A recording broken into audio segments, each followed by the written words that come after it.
This time around, it is almost all magic apart from that Urgot like you were talking about. He isn't necessarily a damage powerhouse, despite coming from the jungle, having a few more of those damage options. It's not like the full tank Urgot that only really has a black cleaver coming from the top side. I think this will be Warrior into a lot more damage coming out from Cuz.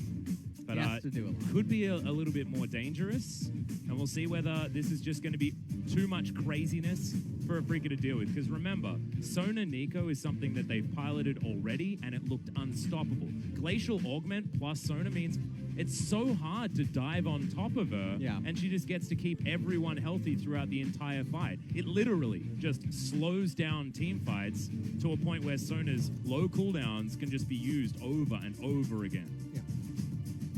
We'll have to see what Afreeca can do here in game number 1. I feel like Dread is going to have to get the ball rolling very early on. Yeah, and that's what an Olaf wants to do, right? So going to be a lot on him, and Dread has been known to do that. See whether he can in game number 2.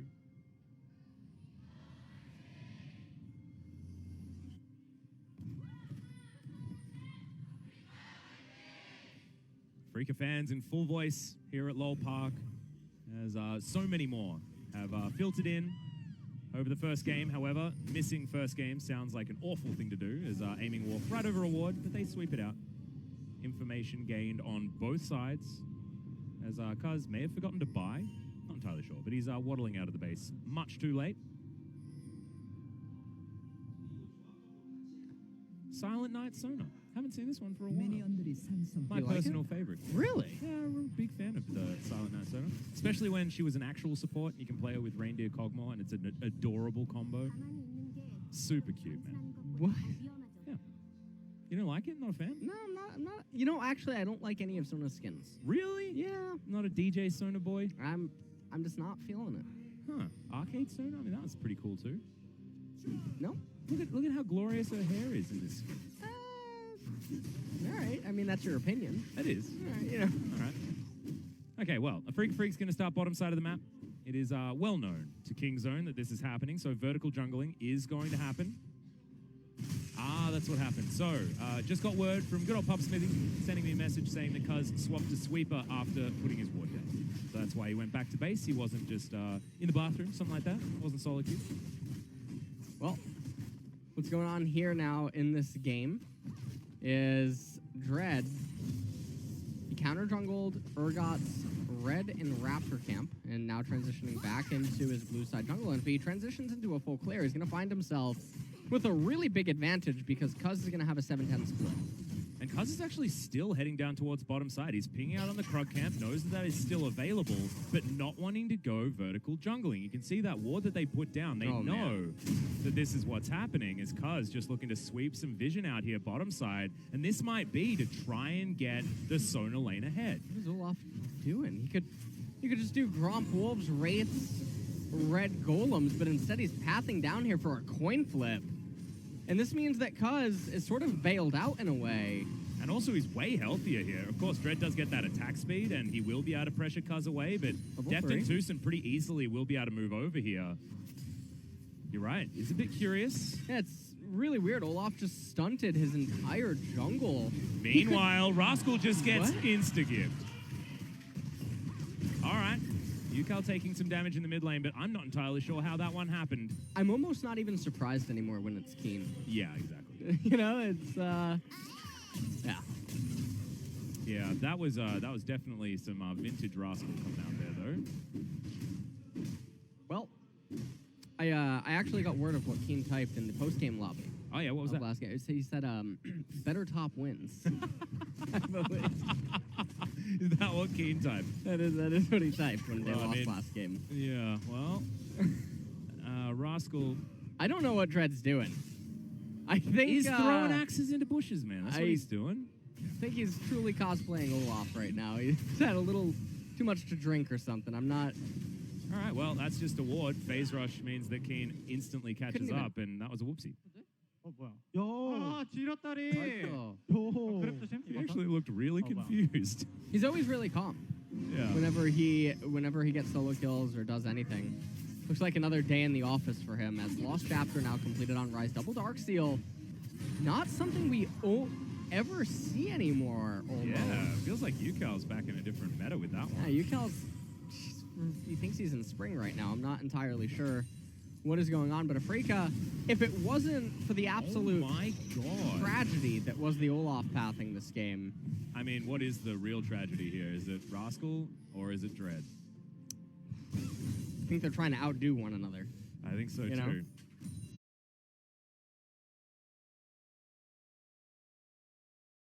Fallout Boy, right? Yeah. They were sort of the two that would go against each other. And then there was the other AFI or something.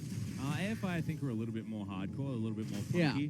They were a bit more punky than the pop-punk gods that were Panic at the Disco and Fallout Boy. You're exactly right. I think there were, like, a few others that were similar that came in around the same time. Simple Plan was another one. Yep. Well, talking about a simple plan, Afreeca wanted to get an Ocean Dragon. Love the Open, segue. I'm sorry. Yep, Open Drake coming in. Full vision available here as Kingzone moves 3 members What up. is going UCal on? and Neon will meet as the Shape Splitter is in for Neon. He wants to be able to get a Pop Blossom. Does have that one available as aiming. Gets that volley across. Sending with the Grey health, but they give up the Ocean Drake.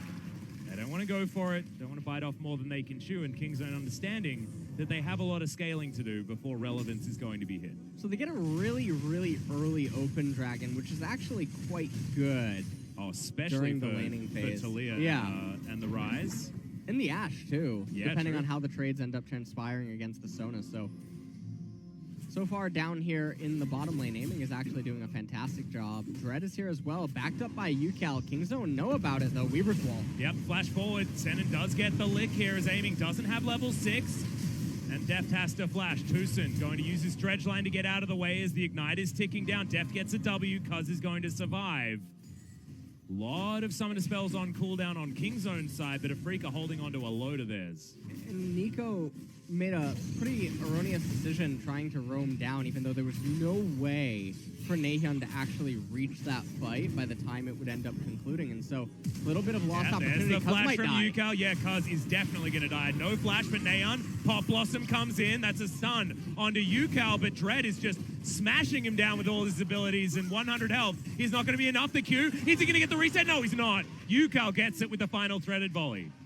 And Afreeca is just at such a large advantage right now. You look at the Urgot, he's level 4. Yeah. Dread is he's into level 6 right now, and he's transitioning to the best camps for Olaf right now. And Keen is just lane kingdoming yet again up in top lane. So Sona is going to have to try to bail them out in the mid stages of the game, because this team composition, with so much magic damage and Urgot being so far behind, they are not positioned well for mid-game team fights. You can see Afreeca on the bottom side, getting their shove in, feeling real good about that one. Tongue Lash lands onto Deft, and now that Senin's level 5, 3 points in that ability, it's actually doing some damage on these guys. Ashe hasn't been too successful. Even Prey wasn't able to pilot it to a victory yesterday in the Dom 1 series that KT had. UCal once again roaming down towards the bottom side, surfing on these walls as Dread's going to turn up as well. 4 members towards the bottom side.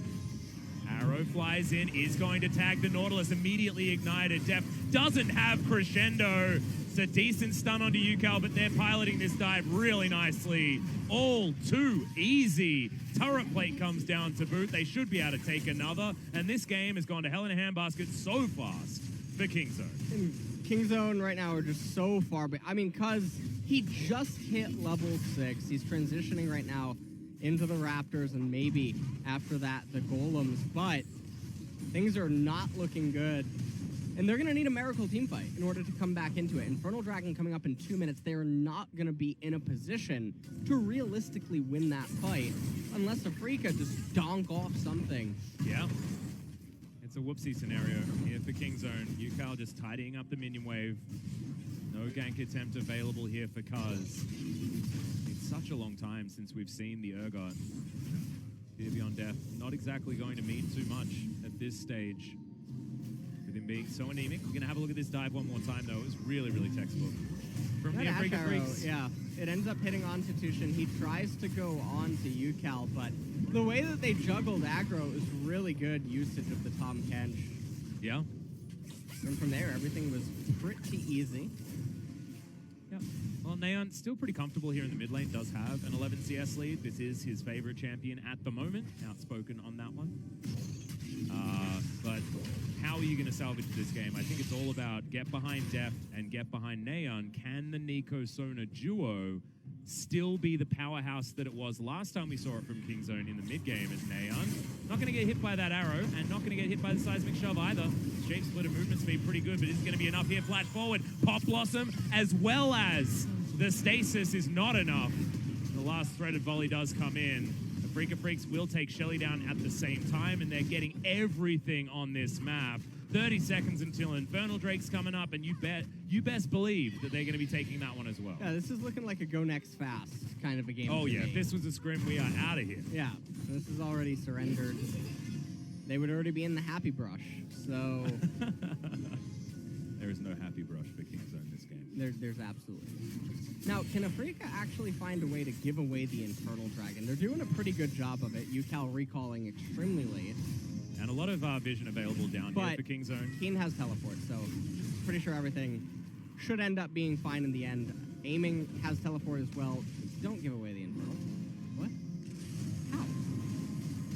Well, do they have enough damage? Dread's going to turn up. They do have control vision down here. Senna moves in. Yeah, teleport comes forward. I believe that's from 2. As you can see, Devour is going to be used. And now, the explosive damage as Keen turns up. It's UCal that grabs the kills because he wanted to go in for a smite fight, but he's just straight up dead. Afreeca Freecs obliterating this game. It is perfect so far. 10 kills in 11 minutes, and they're only on Afreeca. Yeah, I mean, this is pretty much game over. Yeah. There's no way. Sona might be impressive, but she's not that impressive. She's not impressive this game. Yeah, she is not going to be able to do anything to save this game today. They're just so far behind. And I really don't know what to say. I mean, Rascal, you'll see him do the best Leroy Jenkins impression of the year. Double teleport coming in. This is what I was saying. There's no fathomable universe where Afreeca has to give this up. They will always they'll just blow it wide open. Yeah. Any sort of a team fight. Rascal, I don't know who paid him to teleport there, but it was quite impressive. Yeah. That's a real scary one. That was definitely a check your bank account teleport coming in from him. So I mean, Neon picked up a Soul Stealer in game number 1, and now UCal has one already at 10 stacks in game number 2 at 12.5 minutes. This game is so far away from Kingzone. 6,000 gold, the lead at 12 minutes is a gigantic scoreline. He's aiming in Sen and switch it up towards the top side. They don't even have a turret to go for anymore, and they're just going to extend this lead, make things even more difficult for Rascal.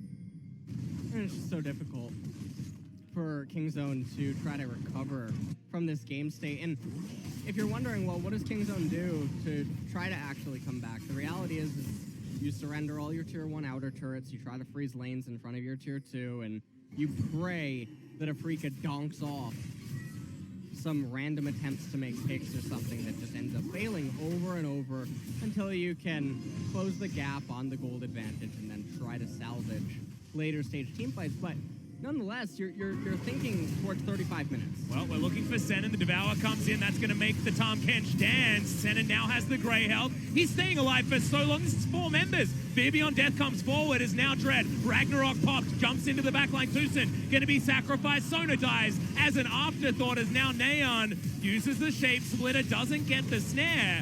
But Dread so incredibly low, it's just not quite enough as Rascal will eventually fall, and Afreeca are just way too strong. But perfect game abated as Kingzone got 1 kill. And Keen down there in the bottom lane, just getting so much experience in solo gold. I don't know what Dread's doing. He should just recall. So just go do your golems and recall. Honorable sacrifice. He What it hurt looked me. like. Yeah, he's eventually going to do it. All right. He's on 20 stacks now for UCal, by the way. 20. I'm not impressed. Not? You know, I mean, it's 25 at 14-20 or get lost. I mean, he's 705 as well. I mean, you impressed by that one? No. He's got a 700 gold bounty at 14.5 minutes. Impressed by that one? No, I'm not. It's a rough time. Yeah. Well, I want to know what you are impressed by. Well, certainly not the whole way that this transpired. They land the hook, and the intention's there, right? You want to get 2 kills. You want to try to get all the turret plates up in top lane if you can. But Afreeca, very quick to react. Keen down there in bottom lane. He's probably feeling so good this game. His team didn't manage to cost him any of the problems. He's able to just get so much free farm and gold down there. Rascal not able to get the final kill onto Dread. We remember back as well to the mic check that we had as here's the Abyssal Voyage. That's Rascal looking for Keen. It's just not going to eventuate in anything. Def turns up in the mid lane. They do land the dredge line and the crescendo. That's the flash to get in the belly of the Ashe. Sorry, the belly of the Tahm Kench. Too many bellies. As they are able to get out of there pretty easily. And 8,000 gold lead here now for Afreeca. When do we start saying insurmountable as far as the lead is concerned? Was that like 7 minutes ago? Or is that going to be at like 10,000 gold? Yeah, a couple of minutes ago. I don't think that it was able, because you also have to factor in how valuable is the Infernal Dragon. Yeah. That has to be giving several hundred gold worth of stats to so many champions right now. So the gold lead at the top is a little bit misleading. Having a look at who benefits from it as well. Yeah. I mean, it's everyone but the Tahm Kench. Yeah, well, Lop's even going damage. Yep, so and it's here not is even Cinderhulk tank. the textbook siege method here for the Afreeca Freecs. Put down the wall, and the turret will pay for it. Afreeca. So, yeah, well, now they're at that state that you were talking about, right? Now we're at the state where the outer ring is dead. Kingzone are going to be desperately trying to find their own jungle minions, but at least they should be able to pick up waves as they head towards inners and transition towards defending elsewhere as easily as they can. But that's only for another 3.5 minutes, because then the Baron is going to be available, and Kingzone are going to be relegated to just trying their best to make money elsewhere and hope that Afreeca don't just take it immediately and then win the game. They still do have the Nico. The Pop Blossom in the Baron Pit is a scary thing. They do have the Crescendo. They've got Tucson with his bevy of CC. They have things that they can do. As we've got Realm Warps on Realm Warps, but the interruption does happen here. Keen finding Rascal. Dread wanted to get in on the kill, but that solo kill was way too easy. Keen is making Rise look about as busted as it can be, but I think this is all just Keen being really good. Yeah. This Rise is just so massive. There's no way that Kingzone are going to actually be able to answer him. This is actually why I wanted to see him in game number 1. He's so good against so many meta champions, and he just ramps up so well. So, Arrow. We'll see. Ooh, not quite positioned correctly there as Def's looking for some power chords. We get a dredge line. Dread's going to go down. Keen's now dancing. He's got so much air. He fails the flash. And Fear Beyond Death's going to come out as a result. 2 picks. But Afreeca Freecs still very strong. Teleport coming in for a flank here onto Senin and aiming. Remember, Arrow was used in that last fight and missed as Rascal now has them routed. Senin's going to face check him, finds himself an Ashe Arrow. They want to get the Devour out as quickly as possible. Neon with the Pop Blossom diving on forward, but immediately he pops. Yukal just has way too much damage as he moves on forward. I don't think they'll have another seismic shove for a little while, but Yukal's still looking for more. He runs so damn fast. And Kingzone can't get anything off that flank. I actually don't know what Rascal was doing with the Ashe ultimate there. It seemed like him and his teammates were on different wavelengths with what they were intending to do. Infernal Dragon coming up in 3.5.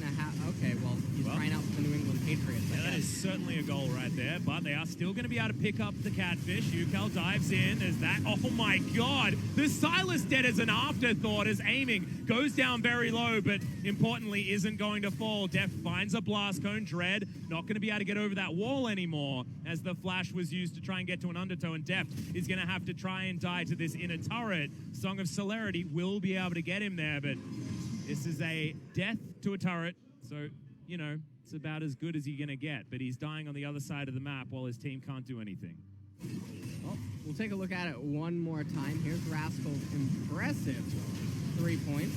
Yeah, that is a goal right there. That's 6 points in Australia. Hell yeah. That was quite good. Well, the rest of the fight is pretty cut and dry, as there's just not much to really be done for Kingzone. They're just so far behind. 2 minutes until the next Infernal Dragon. 10-0-5. Yeah. For Yukal. I don't know how to... Now I'm impressed. Yeah? Yeah. 25 stacks at 19 and a half minutes, 10-0-5. He's can now. Oh, yeah. That's he is 30 CS behind the clock. He's been too busy killing champions. Not impressed. Yeah, not impressed. Why'd you have to bring that up? Yeah, sorry. You really We gotta be killed honest. it I for me. want you to be actually impressed, you know? I don't want it to be... You don't want it to be because fake. you didn't look at the CS numbers and then You don't you're want it. impressed. All right, you don't want me to take a No, like a I don't want to do it in halves. wet okay? towel to a face of makeup and then Yeah. No? Don't All do right. that. Don't do that. Got to see it. We got to make sure we see the actual impressed LS. And I'm pretty impressed, to be perfectly honest. It's a little bit easier to impress me, but at the moment, 20 minutes into the game, very close to a 10,000 gold lead for the Afreeca Freecs, and after bouncing back after a pretty emphatic victory for Kingzone in game number 1, after a pretty close early game, this is exactly what you want to see as an Afreeca fan. Blue Trinket get to go down, just trying to scope out what Afreeca are doing around this Baron pit. This is how Kingzone have to play. They have to play scared of a Baron at every single turn. And at this point, Infernal coming up in 50 seconds, you just wait for it. You end up getting that Infernal Dragon. It's going to do so much for Talia. I'm going to be on the lookout today to see if the Observer has a champion selection captured. Well, Not right gonna now let we that slide have me by. 388. He's Yeah, we got 388 and 104 AD. Yep. And so what will happen after the Infernal? I don't know whether that number is going to go up. We'll see if it goes back for a shot. Right now, Afreeca not thinking about shopping at all. They're thinking about murdering an inhibitor turret in the mid lane. Transitioning now, 25 seconds. Arrow's going to land there onto Cuz. Disdain, pretty good movement. Expect them to attempt it right now. Yeah. So maybe that's what is going on there. But, all right, finally. We have the Dragon selected. Watch the Observer troll us in Kansas. Oxley is just going back now as the Infernal Drake does go down. Please. Oh, no. We didn't get to. Yeah, he bought an extra amp tome. You know what? They'll switch back to Talia. But, amp tome and more? Let's see what he actually completed. Now, I'm sure. We'll never know. We'll never know. Amy's got a hell of a lot of items now as well. 2-0 and 12 on the Ashe. About the epitome of the perfect scoreline for a utility 80 carry. He's feeling fantastic. QSS now completed as well, so he's not going to get caught out by anything that Kingzone throw at them. And Kingzone are just desperately trying to find whatever pick they can. And Keen is going to be that one. Crescendo lands. There's the knock-up. He's going to go into his Zhonya's.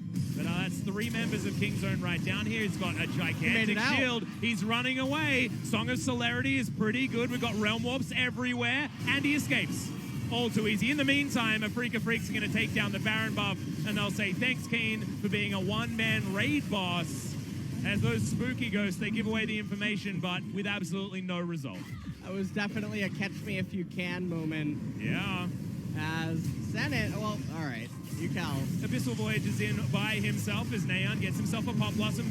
Devour timing was fantastic there from Senan as Cuz. He's going to go down aiming, just keeping everyone in position. The flash forward as Senan does have, I believe, the cleanse secured for himself with his spellbook, but we'll have to check to see whether QSS is also in his back pocket. And Afreeca Freecs take the Baron, win the fight, do everything.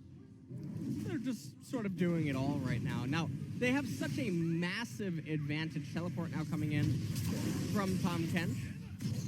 Another arrow here on the Rascal, but this is a pretty forgettable performance. On the Silas this time around, not looking as busted as it has been. In other games, Tucson tries to get the engage. That's the snare landing onto Senan, but he's so tanky. Even as the support Greyhound is eaten eventually.